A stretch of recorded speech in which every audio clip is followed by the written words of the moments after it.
I like it put up to the test. Tell it again, Reggie. I think that's a good one. Yes, the new philosophy taken from Professor Xavier from the X-Men 97 animated series as a follow-up of the 90s, or 1996, where it ended.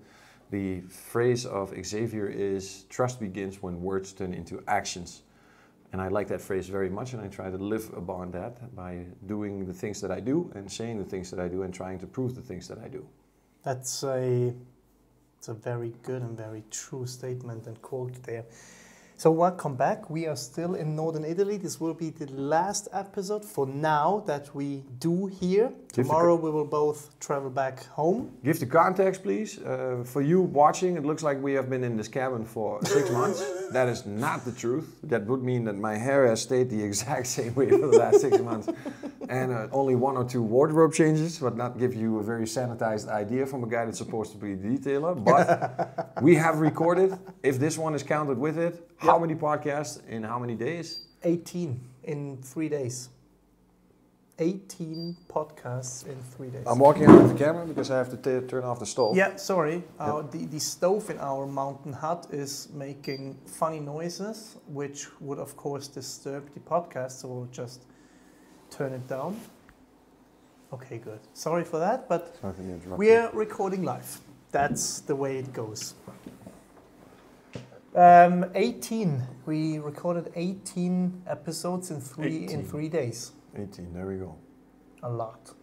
It was intense, but it was good. It was very efficient to do that. Yeah, because this means that we now have enough episodes to outlast almost a couple of months. Almost a year. There we go. If we stick with the 1 episode per month schedule, then almost a year. There we go. So we need to meet up next year at least one time to do the rest of the podcast, and then hopefully meet up for some extra videos, and probably with some new products. Cool. And then hopefully in a new studio, and if not in the old studio, to me it does not matter. But I will make sure that we have the effective time that we have the last time, where we shot a shitload of videos in a very short period of time. Good. Those videos, if you're interested, are watchable on the DetailingSchool YouTube channel, which is in German. But we recently also started an English version of the channel where we translate all the videos we do in German also into English based on AI. Rather nice though.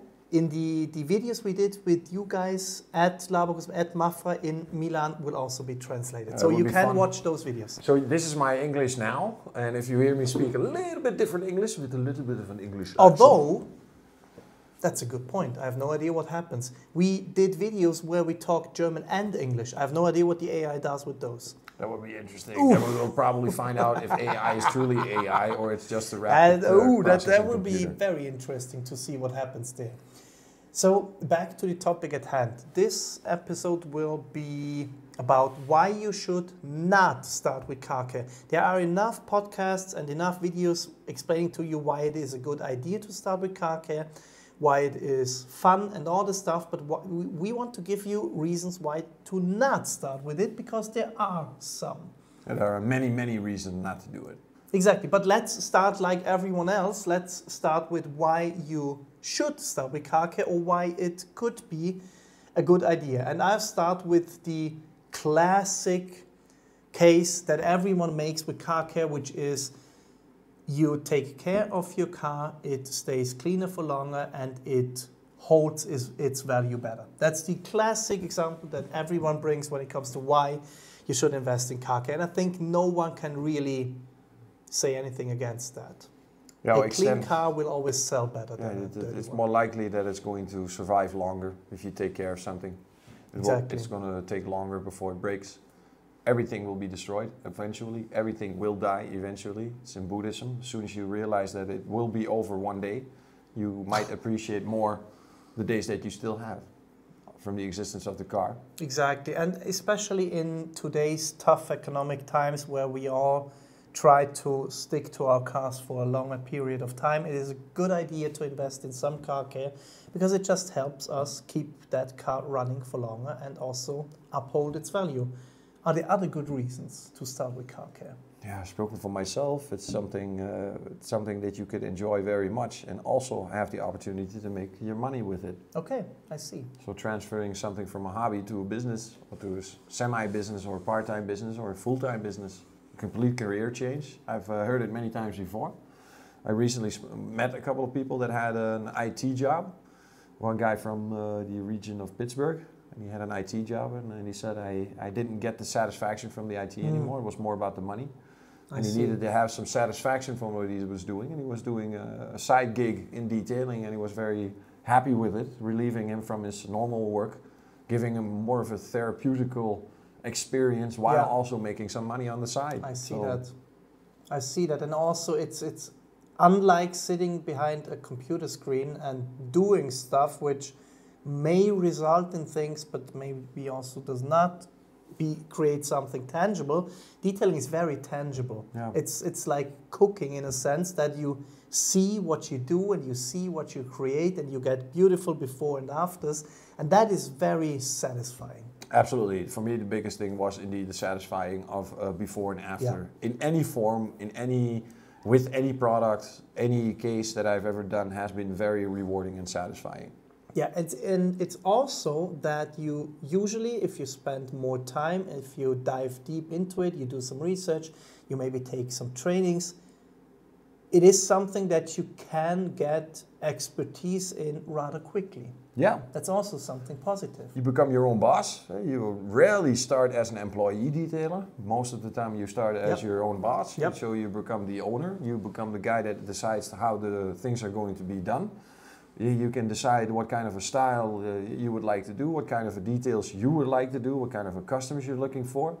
You have a lot of potential possibilities to go in different directions, to expand, to grow, to take people in, to become a manager, to become a CEO even, and maybe even start your own brand one day. And even that was a nice side dig.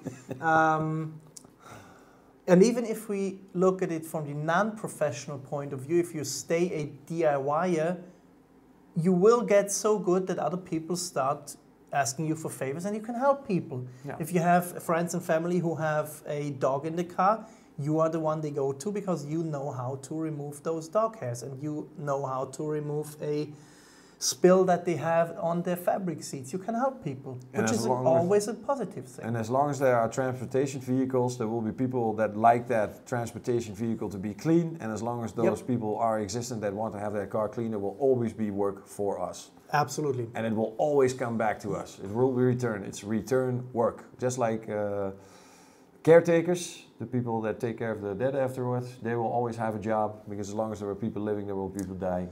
True. If you want the most non-volatile job there is, do that. Yeah. Deal with dead people. That's maybe not a good tip. Let's take that back. That's maybe not a good tip right there. I take that back. And the last good reason to start with car care is it is something that can be a lot of fun. Yes. Definitely. If you can do what you want to do, if you're able to do that without making any concessions for budget, time and everything, then and you can force your philosophy on your customers, then you can be in a position where you can have a lot of fun. Yeah, and if you're a pure DIYer, there are so many products which are fun. They smell fantastic, they come in nice presentation boxes, they are fun to use. It can be something that is fun. Now, we did not plan to do that, but you already realized Reggie is more looking at it from the professional side of things. Very much. I'm more looking at it from the DIY, from the enthusiast side of things. And that will probably continue with everything that we go through right now, which are the reasons why you should not start with car care. And I'll give you the first one I noted, which is if you cannot live with the fact that once you have cleaned your car and as soon as you drive away, it will start to get dirty again. There is no such thing as a perfect car. No. And for longer than 5 minutes. And if you already know that you are the guy going to a wash place, clean your car for hours and then drive off, arrive at home, and you already see some dust on there, and then you grab your quick detail and start all over again, I would highly recommend that you don't start with it. No. Because that will be a battle that you cannot win. No, you cannot. Especially when you start a business, then you are in the service business. It's not that you are going to go to a customer, hey man, I'm going to give you a 3-stage polish process with 12 layers of ceramic coating and complete interior renovation, everything. No, the customer is going to come to you with some demands, with some requests, and to those requests there should be a price. And that battle is the biggest battle that you are going to feel and do between you and your customer, in the hope that you can do as much as possible. But if the customer is not able to pay, when everything turns into a business, when it becomes commercial, it's no longer your dad that's very happy that you did his car and gives you some pocket money. This is a guy that's going to be very pissed off if he doesn't get what he wants, or if he get what you promised him. Yeah, and in the professional space, Larry Cosilla from MOMYC called this the detailer's dilemma, which means you want to always go as deep as you can and do it as perfect as you can, but the customer is only paying so much, and this is a dilemma you have to deal with, which goes in the same direction as what I said before. The car will get dirty again. As much as I like cars, and as much as you as a listener probably are enthusiastic and emotional about your car, it is a car at the end of the day. It is a transportation device. It will get dirty. Or otherwise you will have to buy the car, put it in some sort of a bag which is hermetically sealed, and leave it there. That's realistically not what we are going to do. So detailing will only get you so far. Yep. And you have to accept this. If you cannot accept this, please don't start with detailing, because it will only be a battle and a hassle. Yeah. Good. Next point, next reason why you should not start with car care. It costs a lot of money. Yes.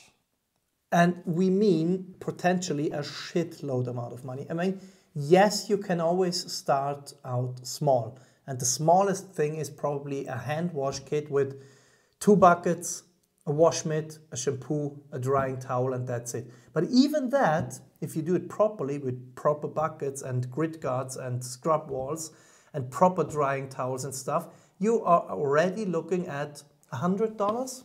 Minimum. Maybe more like 150. You have to invest in quality materials. And that's only the start. Yes. When you go from there and do pre-wash, you maybe need a pressure washer, you need a foam cannon, then you go into decontamination, you need clay, iron remover, tar remover, glue removers, then you go into polishing, then it gets really expensive rather quickly. Machines, different machines, pads, polishers, lights, paint depth gauges. Place to put the car, place to put the stuff, lights to put in the cabin, lights to put in the studio, heating to put in the studio. It gets expensive rather quickly, and realistically, if you want to do it properly, I would say you're looking at minimally a few $100. You're rather quickly at $300, $400, $500. And that's without polishing. I believe already that you cannot just jump into becoming, okay, today I'm going to decide to become a detailer, I'm going to borrow 50K from the bank, I'm going to buy the complete everything and then start. Then you will be behind so much, and the pressure of taking in the jobs that you don't want to have to do. Professionally, all what I just said is for the DIY person, the enthusiast. Professionally, it's a completely different ballgame. Yeah. Completely. You're looking at thousands.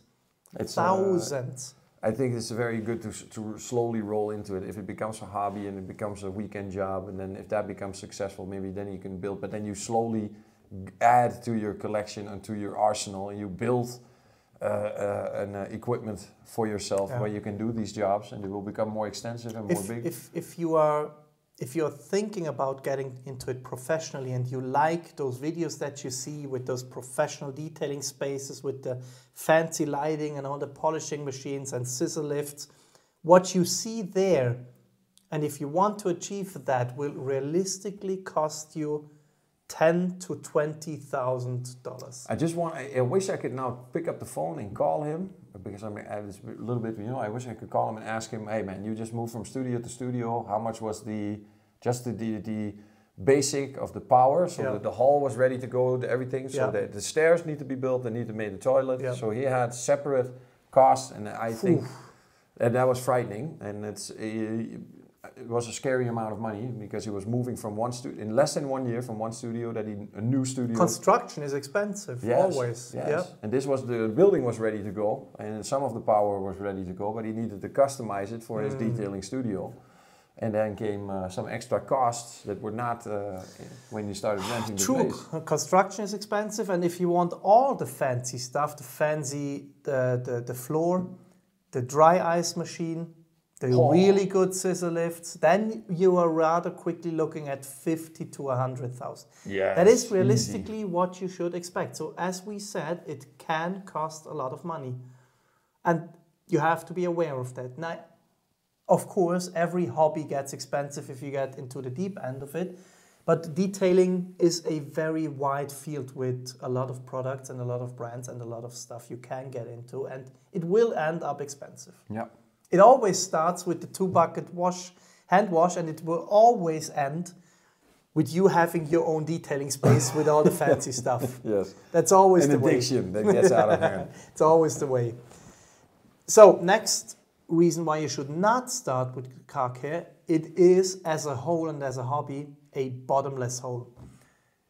There are so many things you could dive into: products, brands, processes, methods, theories, opinions, forums, videos, podcasts.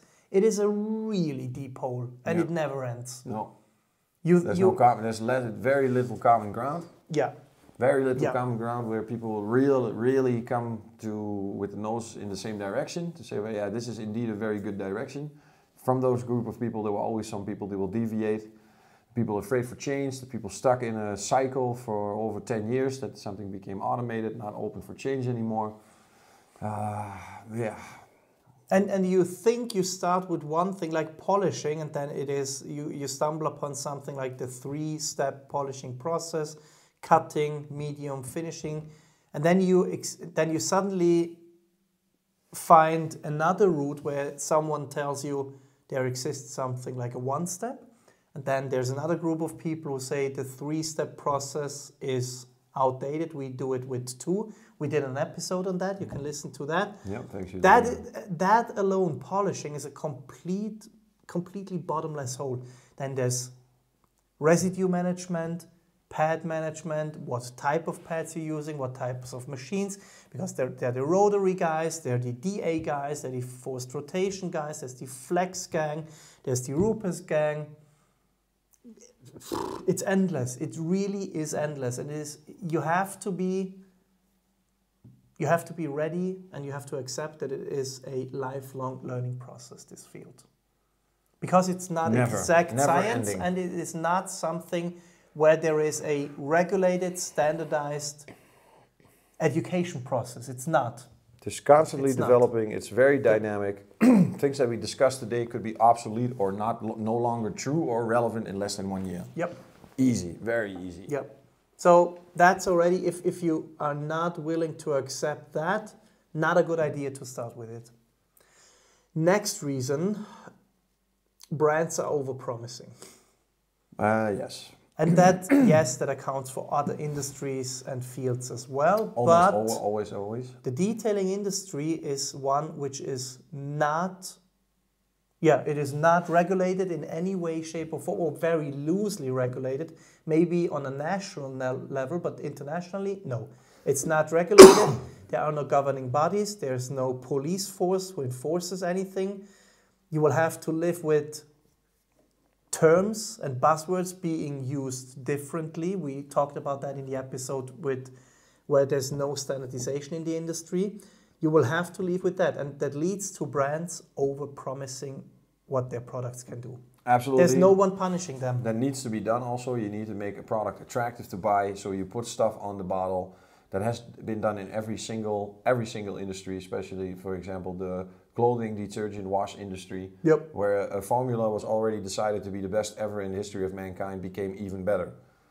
What of course makes no sense, but these words are the reason why you buy these products. The packaging looks amazing, there's something on the bottle that appeals to you, that is exactly what you want to hear, you want the maximum amount of protection, and that is the trick to get you in there. And then side information that has nothing to do with real life, like pencil hardness, something like that, to deviate you from the core purpose of the product, and that leads then to stuff like this, and then you take over promises from a manufacturer.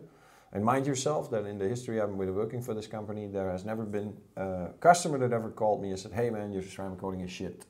This company, you mean Labocosmetica? Yes, it's Labocosmetica. If there has ever been an issue with the coating and a customer, the detailer has always been the one held responsible by the customer.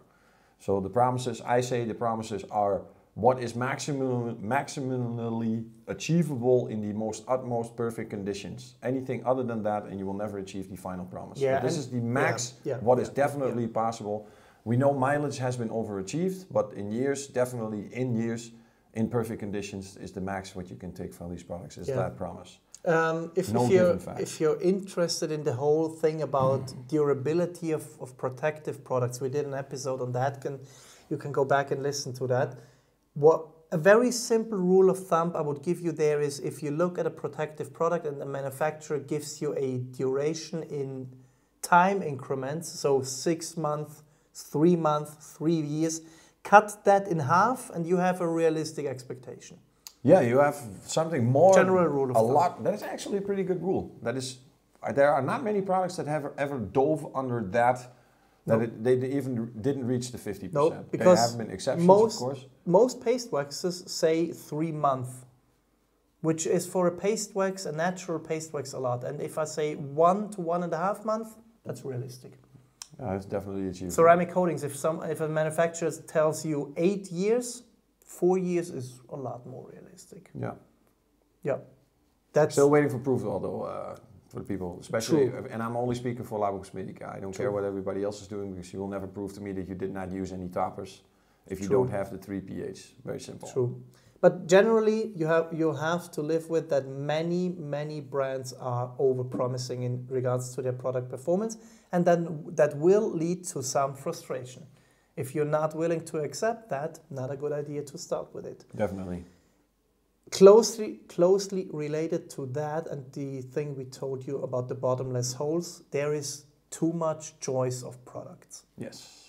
And I know, again, that is not something exclusive for the detailing industry. We have that in pretty much any industry by now, but the detailing industry is extreme. If we look back 10 to 20 years, there were maybe 5 big brands: Sonex, Maguire's, 3M, Turtle Wax, Simonis. That was pretty much it. And if you look at any decently large detailing online shop today at the list of brands, it's absolutely crazy.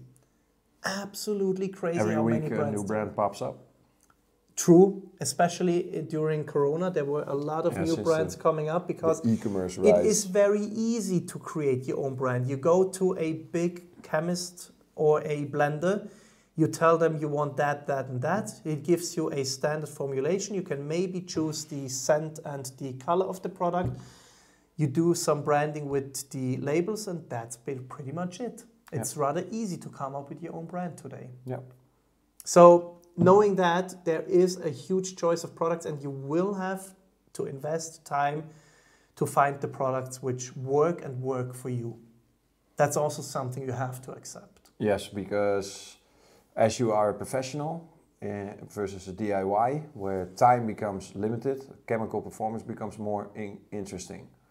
Yeah. Meaning that you will have use for some products that will be not very fondly used in the DIY industry, but because you are in a time limit and you have to achieve a certain result in a certain time frame, then the other type of chemicals come to light in different sizes that you would not use as a DIYer just to get the job done. True. Next reason why you maybe should not start with car care, you have to accept that car care is not exact science and there are very many opinions and not so many facts. What's the sentence you always bring up? The percentage numbers of 70%, the detailing industry is derived out of 3 categories. Category 1 is 70% is the personal opinion.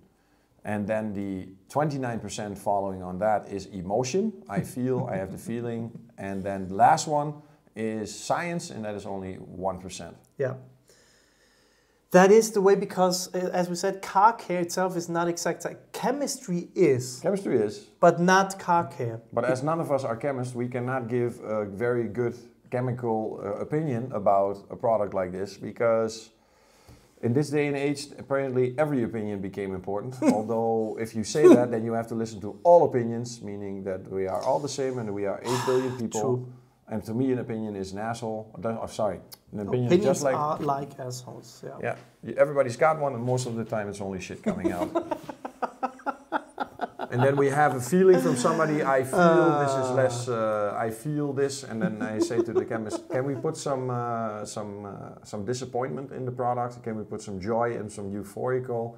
And can we put some fear and anger in the product? You know what? That would make a fantastic video from you guys for the 1st of April, where you visit Giacomo and he has bottles standing in the back with disappointment, fun. Yeah. That would be good. We have a friend of mine that has, that is called, if you should give me something. What do you want to drink? And it's called, in Dutch it's called, give me something. And then he has a bottle, it says something. Exactly. So back on topic, it's not exact science. And in fact, this is the first sentence that everyone gets from me when they visit a training with me. Detailing is a spectrum.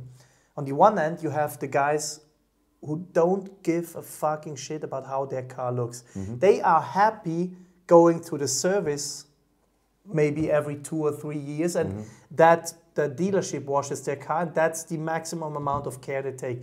On the other hand, you have the absolute extreme detailing, which means they clean and ceramic coat the undercarriage of the car, or maybe even the insides. And between these two extremes, you have a complete spectrum, and everything in that spectrum is okay.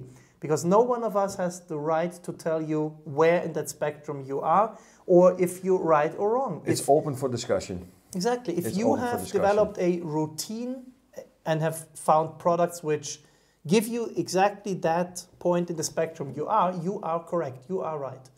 And you will have to accept that. Yes, there are best practices. Yes, there are good examples of how you should do it. And yes, there are good tips that you should follow if you want to do it safely. Yeah, proven and verified techniques that have been proven over the years by many different people that can help you. Again, nothing is in this field is exact science. No, it's all open for discussion. It's really the 70% of personal opinion. They say, I have to do a pre-wash first because I cannot do a contact for that. But there will be another guy with a personal opinion that can say the most valid things, and then on this case, people will not get common ground. And then science has then nothing to do with it. Science, no chemistry, no exact science, just the opinion. Yep. Because I do it 25 years or anything experience. I have never created damage. Yeah, it has been going well all the time. That's what they said with Chernobyl also. Ooh, that's a good example. That's a mean but a good example. But it's how if you become arrogant, then nothing can go wrong. Yeah. We see many times also when something goes bad, then they act. Okay, now we have to do something. Yeah. Because they need to see it go wrong first. Because you can also get into a cesspool that you are trying to prevent everything, and therefore constricting your freedom of life by movement. Also true. But then again, you wouldn't believe how many posts in detailing groups are about damage control. You made a mistake despite all the tips that are out there. How can I fix it? How can I make it look less bad? It's like symptoms. So like treating how the medicines these days are. They're not going to the origin of the problem. No, they are treating the symptoms. Yeah. Symptom treatment. And this is the same with stuff. Instead of thinking about, oh, I need a good water spot remover, how about this? How about a good drying towel? How about not making water spots? How about preventing water spots? How about drying your car instead of a water spot? Reggie, I don't have my phone with me because the phone is recording, but I think that's well known. I answer a lot of questions in detailing Facebook groups because I have prepared answers for the most frequently asked questions in my notepad. And I have there an answer I prepared in regards to water spotting issues, which tells exactly what you just said. The simple truth is, don't let water spots occur. And there's no way around this fact. Everything we do after the water spots occurred is a compromise. Yeah. We have to use aggressive chemistry or have to polish. Then we remove the protective product we applied. Yeah. Everything is compromised after the water spot occurred. Yeah. And the simple fact of the matter is, don't let water dry on your car. Yeah, there will be the cases where you are not responsible or where it's out of your power that you could control the situation.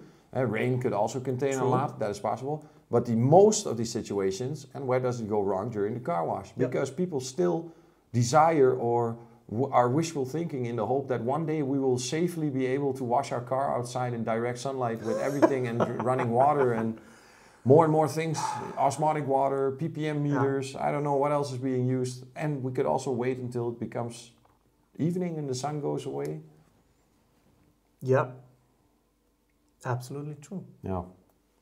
And if you want to really step into a minefield, ask in one of those groups what's the best way to clean leather is. That's a minefield. There we go. It's an absolute minefield.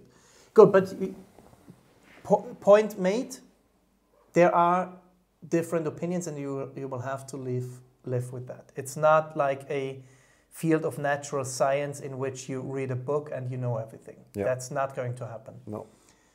Good. Next point why you should not start with car care is it is time consuming. Doesn't matter if we talk about DIY or professional, it is time consuming. This is not a quick hobby. This is not Sunday afternoon, I want to do it for 1 hour and then I'm done. Especially not if you go into the deep end of it. It always starts with the car wash and then it's the pre-wash, then it's the decontamination, then you start to wax the car, then you start to polish the car. And at the very latest point, if we start talking about polishing, we talk about hours, if not days. Yeah. This is not a quick and dirty type of hobby. The physical exertion on your body, performing these tasks. Also good point. You have to get into angles. If you're a big guy going into a small car for an interior detail, it's like yoga meeting Mikado. If you're not very big and you have to do a large car, getting on top of the car is very stressful. It makes also the working situation dangerous in a wet hall with a lot of soap on a slippery slope. There are so many aspects that are coming from a simple car wash that if you cannot say I'm going to do the hood and then I'll finish the rest tomorrow. No, not It's really. You finish the job or you don't finish the job. It's not like halfway through the polishing operation, I'll continue next week and then start all over. No, because then you have to start all over again. Yeah, true. Decontaminate the same area that you already polished the week before. And the difficulty comes that the experience, when you become more experienced and you improve your speed or your efficiency, you will still have a huge amount of time that you will be spending getting those cars clean. Yeah. You will gradually become faster, but you will not be able to do a single step polish in an hour. If you're looking for a hobby which gives you an opportunity to take time off your regular work schedule or working day, there are better ways. There are sports where you can just go, have fun, and come back and don't have to think about anything. Car care is not that type of hobby. No, there's so much more. So much more. Yep. Good. So be aware that this is a time-consuming activity. And you already made the perfect transition into the next point, which is health and safety concerns. Yeah. We are talking about chemistry at the end of the day. And if you're looking at some of the bottles, we have some of them standing in front of us. And if you see the hazard safety signals on there, and if you watch or look into safety data sheets, you will realize this is somewhat serious. And to give you the absolute worst example, 1 drop of certain chemicals that gets into your eye leads to you being blind. Yes, you will lose your eye. Yep. And most of those things are available to end users and are being used in the car wash industry as we speak today. Yeah. They are stated nice and safely on the SDS, the safety data sheets. You will see them that there the warning signs are present. On the bottle they are not. You need to know what those symbols mean, and you need to know what to do when you get it on your skin or in your eye. Yeah. You need to have safety measurements. I have experienced once what it's like to have a very powerful, potent solvent in my eye. It was a glue remover. I had a droplet in my eye, and luckily at the location I was, I knew where the eye shower was, so I could, with my eyes closed, walk to that area and rinse out my eye, and I was on time. Then after that I had to go to the doctor to double check if everything was okay, and I was on time. But if I was by myself in a strange location where I've never been before and I got this product in my eye, there was nobody that could help me because I was alone. And this is what most detailers have to do as a professional. They are by themselves. If they drop down, there's nobody checking up on them. If they get dizzy from the solvents they are using and getting a headache and passing out, they will not be found until somebody comes up to check up on them. Absolutely true. And this industry as a whole does not put enough stress and focus on this aspect. No, there's no safety. We have discussed it with the no regulations, no upholding the regulations other than the local governments of checking up on the chemical storage and the data sheets and if the safety measurements are okay in the fire department. We did a whole episode on can car care chemistry kill you? Very interesting one. And we will definitely see in the near future a lot of people kipping over and ending breathing because I've seen today also a couple of things that have absolutely blew my mind. Everything synthetic, not made by nature, is potentially harmful. And if you do not follow, maybe if you get exposed to these chemicals once a week because you wash your car as a DIYer, but if you have repeated exposure every single day, then you have to protect yourself. And as your skin is an organ, the biggest organ, most very absorbing organ, nanotechnology is 1,000 times smaller than a bacteria. Bacteria stays on your skin, the nano goes through the skin. Somehow it's going to end up in your body. It's easier to keep it out of the body than to find a solution when it's in once it's in your body. And this is not us trying to create panic. It's us telling you that this hobby has some aspects that you have to be aware of, and this is a very, very important one. There are safer activities and safer hobbies out there. Absolutely. Bungee jumping and skydiving at the same time is a lot safer than putting on a ceramic coating with bare hands. I mean, you're being sarcastic now. Yes, every extreme sport is also dangerous. Doing car racing is also dangerous. But I think the dangers of those activities you are more aware of. Detailing is the detailing companies especially try to create this image that this is only fun. It is fun, everyone should do it, but they try to almost avoid talking about the potential dangers. Imagining stating you take off you try to use the most carcinogenic substance, the PFAS, you kick them out, but you use another solvent in another product that's very carcinogenic, but it's not called PFAS, but creates just as worse cancers as PFAS does. Then, You remember when the cigarette manufacturers were forced to put funny pictures on the packs showing lung cancer and stuff? Maybe that would be a good idea for the detailing industry as well. Every car care manufacturer is forced to put something on the labels where people are made aware of the potential dangers. That would be a really positive thing in this industry. You need to know what to do when it goes wrong. That is what you need to know. You don't need to know the extensive of the ingredients, but you need to know if it says in the SDS what to do when you get it on your skin. You need to have that with very closely, that if you have to go to the hospital because you have it on your skin or indigested or inhaled it, that you can show the people that need to treat you what they are dealing with so they can find a solution instead of you dying there on the table. Reggie, that gave me a fantastic idea for a project we have to talk about after the recording of this episode. I have a fantastic idea about that. That could really have a positive effect on the industry. I will tell you afterwards. Good. I have a really good idea in regards to that. So, potential health concerns, but also car care definitely has the potential to damage your car. I mean, this is a hobby, this is an activity aimed at improving the looks of our car, but it has the potential to also damage some things. Yes. Unfortunately, some of those chemicals are so potent that used in a wrong way, they can create damages. I would say irreversible damage. Yes. Permanent damage. Yep. Non-coming back from damage. Like irreversibly, you'll have to repaint or replace parts. Yes. So if you say you did a 99.9% correction on the car, but you have one spot where you went through the paint, and that is that 0.1%, that little piece of paint that you polished off, nobody's going to think about how shiny the rest of the car is. The owner is only going to think about that white dot or that white piece where you went through the paint. Yeah, and that is a respray. That is a respray, that is a loss of customer, and you cannot hide behind that because I've translated now incompetence very much. So if you hear a detailer say that the paint is too hard, he doesn't know how to polish. If he doesn't have a good compound, he doesn't know how to polish. If he says the machine is vibrating too much, he doesn't know how to polish. If the machine is making a lot of noise, he does not know how to polish. These are excuses just to say, I don't know how to do it. I hear detailers say that they don't want to take in the GMC flat black paint because it's absolutely a nightmare. That means you are telling me that nowadays that it was more easy to polish a car in 1924?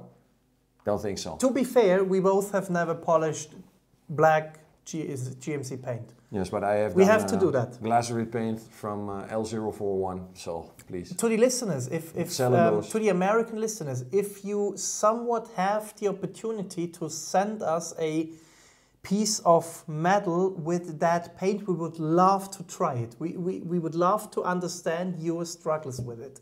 Please send it to us. Please. Would be interesting. Would be really interesting. We would love to try it. So yes, car care has also the potential to damage. Now, if you are using common sense, that is gone since 2020. Sorry for interrupting you, but there is no more common sense. It lost in 2020. You say even before. I say 2020, and in the world imploded with common sense. Yeah, pretty much, yes. If you follow common sense, if you follow the manufacturer's instructions, if you watch 1 or 2 or 3 or 15 videos about car care, the risk of you ruining anything is rather low, but it is not zero. Exactly, because you cannot assume that anybody is speaking the truth. Yep. Because they are speaking the truth maybe for that particular situation where that setup was, where that video was being recorded. Yeah. And that immediately changes if you are on the other side of the world in a completely different situation, and if you repeat that, what he's doing in that video, you might get a completely different result and might even destroy the service that you are treating. Yeah, and I know that as a fact from you guys, from Labocosmetica, but also from Zonex.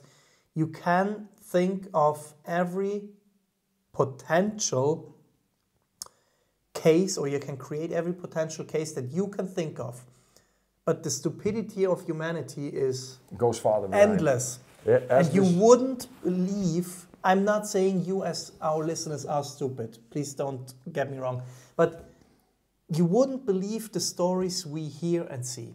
You have sent me nightmares.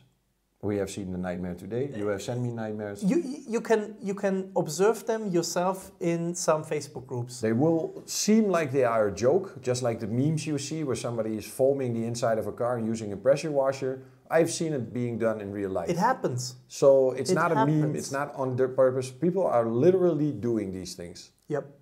They are really, really doing these things. Yep. You really wouldn't believe it. And they put their faith in people that have no chemical background, have no experience, don't even know what they're talking about, and they listen to them like prophets, and they take their advice as it was the truth.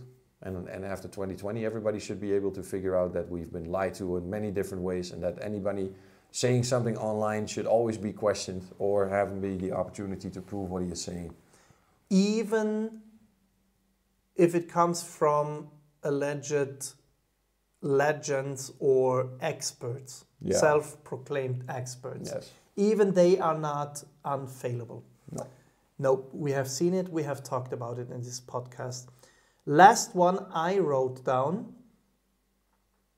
at the end of the day, I mean, we too love cars. Mm-hmm. We are emotional about cars, and I'm sure many of our listeners as well. But at the end of the day, a car is a disposable good. A car that is driven every single day and it needs to be a transportation device is somewhat a disposable good, especially in the times we live now where leasing is the norm, that you have a car for 1, 3 or 5 years and then you give it back.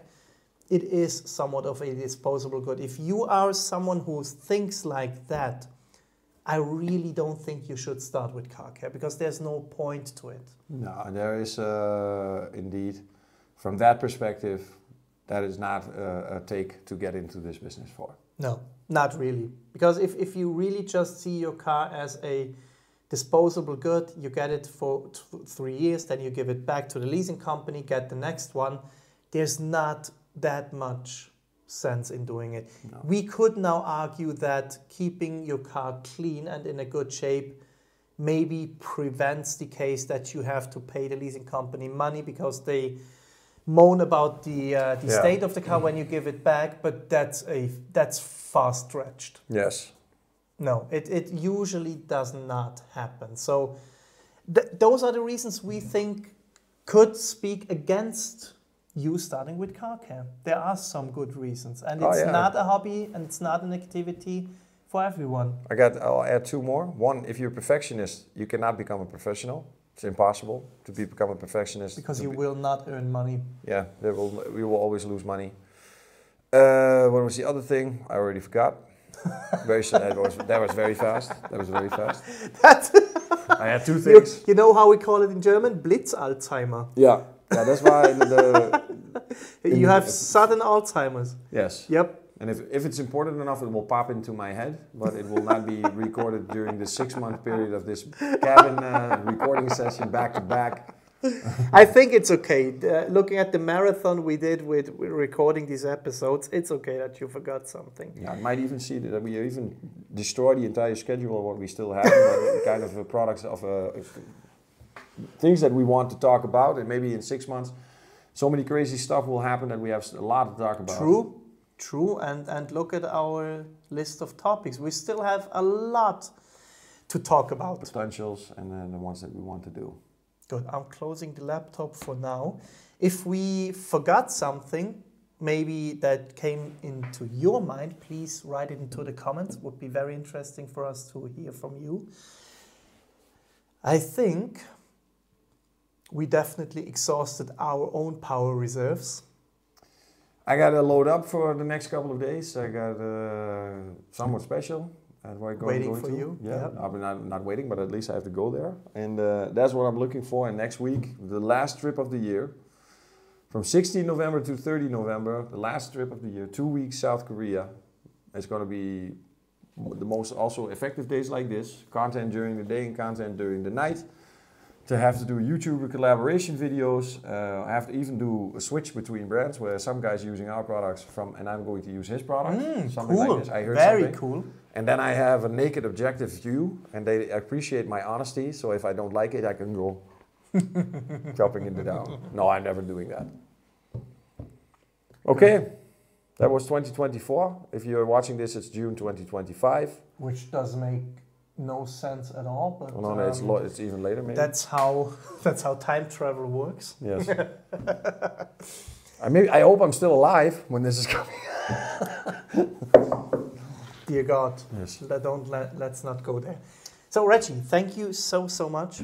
And likewise, it was a pleasure. It was another fun and effective way to spend a couple of days. Our voices are still there, surprisingly, for the amount of speaking.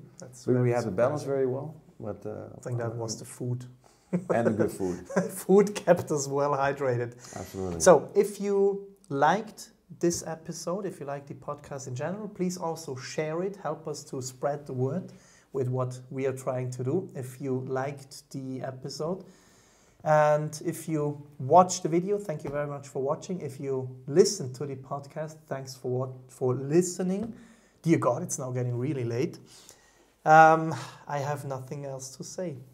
Thank you. See you guys next time. I hope to hear you soon. Bye. Ciao.